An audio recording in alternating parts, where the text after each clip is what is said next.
오늘은 진짜 흥미로운 이야기 들고 왔어요. 테슬라 모델 3 이야기인데요. 그냥 모델 3 얘기가 아니라 우리가 한 번도 제대로 보지 못했던 양산 직전에 조용히 사라진 기능들을 파헤쳐 볼 거예요. 영상 끝까지 보시면 진짜 아깝다는 소리 절로 나올 거예요. 아직 구독 안 하신 분들, 지금 이 순간이 딱 좋은 타이밍이에요. 구독 버튼 눌러두시고 시작해요. 올해가 2026년이니까요. 모델 3가 세상에 처음 등장한 게 딱 10년 전이에요. 2016년 3월 31일이요. 테슬라가 캘리포니아 호손에 있는 스페이스X 본사 경납고에서 그 차를 처음 공개했을 때 전 세계 자동차 업계가 뒤집어졌죠. 왜냐면 그때까지만 해도 전기차는 비싸고 불편한 부자들 장난감 이미지가 강했거든요. 모델 S는 아름다웠지만 가격이 어마어마했잖아요.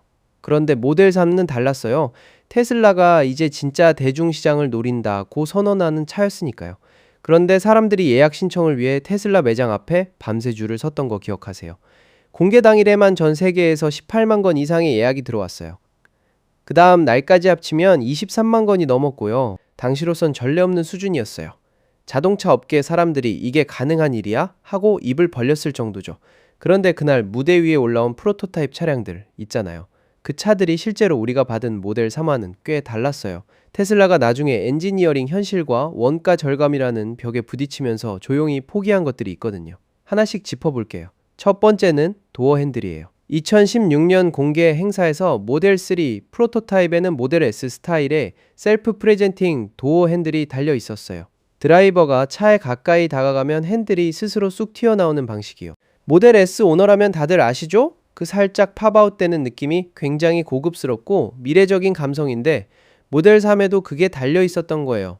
그런데 실제 양산 모델에는 그게 없어요. 지금 우리가 아는 모델 3에는 플러시 핸들, 즉 차체에 납작하게 붙어 있다가 엄지 부분을 누르면 핸들이 돌아가는 수동식 픽업 방식이 달려 있죠. 이게 왜 바뀌었냐면 셀프 프레젠팅 핸들은 내부의 모터와 전자장치가 들어가는 기계 부품이거든요. 대량 생산 과정에서 부품 수를 최소화하고 고장 가능성을 줄이고 단가를 낮추려면 그걸 포기할 수밖에 없었던 거예요. 대중 차량이라는 포지셔닝을 고려하면 불가피한 선택이었다고 볼 수 있죠. 두 번째는 인테리어 색상 테마예요. 2016년 공개 당시 프로토타입 실내는 지금보다 훨씬 과감하게 화이트 위주였어요. 도어 패널이랑 인테리어 도어 핸들이 거의 다 흰색으로 마감돼 있었거든요. 지금 나오는 모델 3에도 화이트 인테리어 옵션이 있긴 하지만 프로토타입에서 화이트가 차지하는 비중이 훨씬 더 압도적이었어요. 뭔가 우주선 내부 같은 느낌이랄까요? 무결하게 깨끗한 미래 감성을 노렸던 것 같아요. 그런데 현실적으로 대량 생산을 하다 보면, 그리고 오너들이 오래 타다 보면 흰색 인테리어가 얼마나 관리가 어려운지 생각해 볼 수밖에 없죠. 양산으로 가면서 이 비중이 많이 줄었어요. 세 번째는 센터 콘솔이에요. 프로토타입에는 컵홀더 부분에 덮개가 달린 순백색 트림 플레이트가 있었어요. 아주 깔끔하게 덮어놓는 방식이었는데 이것도 양산 라인에는 반영이 안 됐어요. 그런데 여기서 재미있는 게 있어요. 최근에 테슬라가 공개한 3열 6인승 모델 YL, 한국에선 아직 정식 출시 전이지만 미국 시장을 겨냥한 신모델인데요. 이 차에 달린 콘솔 디자인이 그때 프로토타입에서 포기했던 커버드 콘솔 방식으로 다시 돌아가는 형태를 보이고 있다는 거예요. 10년 전에 버렸던 아이디어가 다시 돌아오는 셈이죠. 테슬라 디자인 철학의 순환이라고 할까요? 네 번째는 스티어링 휠이에요. 지금 모델 3 핸들에는 양쪽에 스크롤 휠이 달려 있잖아요. 왼쪽엔 볼륨 조절, 오른쪽엔 오토파일럿 속도 조절 등 주요 기능을 할당해서 쓰죠. 그런데 2016년 발표 무대에 올라온 프로토타입에는 이 스크롤 휠이 아예 없었어요. 진짜로요? 그냥 깨끗한 원형 휠 하나만 있었던 거예요.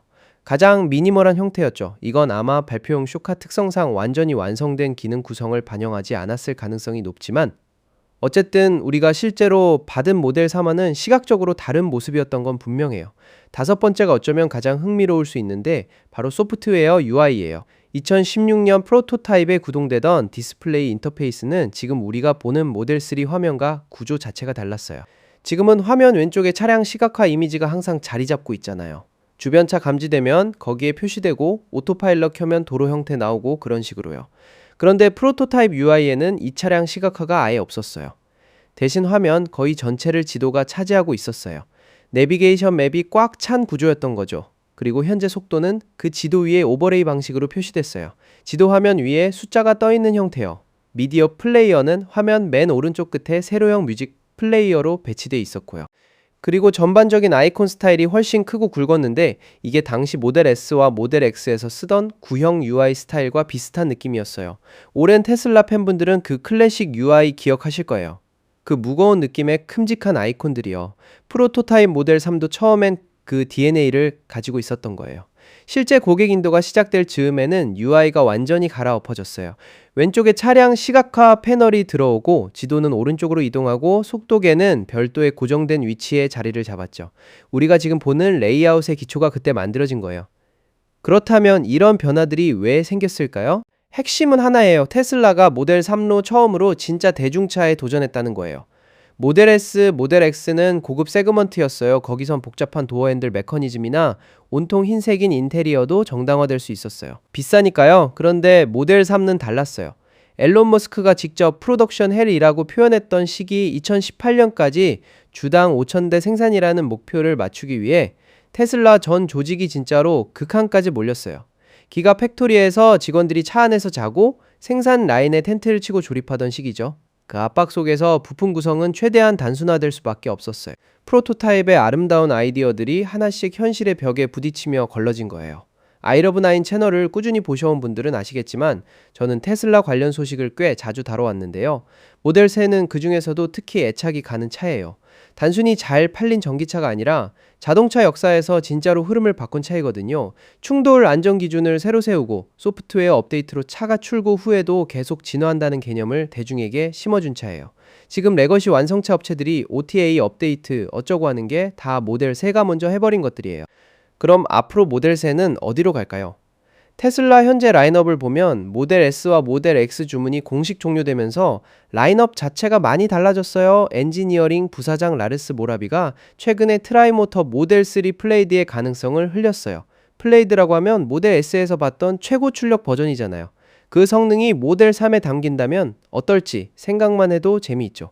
앨런 머스크가 계속 티징하고 있는 새 SUV도 있고요. 사이버캡 로보택시에서 영향을 받은 디자인 언어가 모델 3에도 들어올 수 있다는 얘기도 나오고 있어요. 2016년 프로토타입이 양산을 거치며 어떻게 변했는지 봤으니 앞으로의 변화도 꽤 흥미롭게 지켜볼 수 있을 것 같아요. 10년 전 그 발표 무대에 올라왔던 차가 이렇게 세상을 바꿔놓을 줄 솔직히 그 당시 다들 알았을까요? 자동차 업계 분석가들 중에도 반신반의했던 사람이 많았거든요. 그런데 결국 해냈고 그 과정에서 팝아웃 도어 핸들도 포기하고 새하얀 인테리어도 줄이고 지도 꽉 찬 UI도 바꾸면서 지금의 모델 3가 됐어요. 포기한 것들이 있었기에 만들어진 차라고 할 수 있죠. 오늘 영상 재미있으셨으면 좋아요 한 번만 눌러주세요. 진짜 큰 힘이 돼요. 다음 영상에서 또 만나요.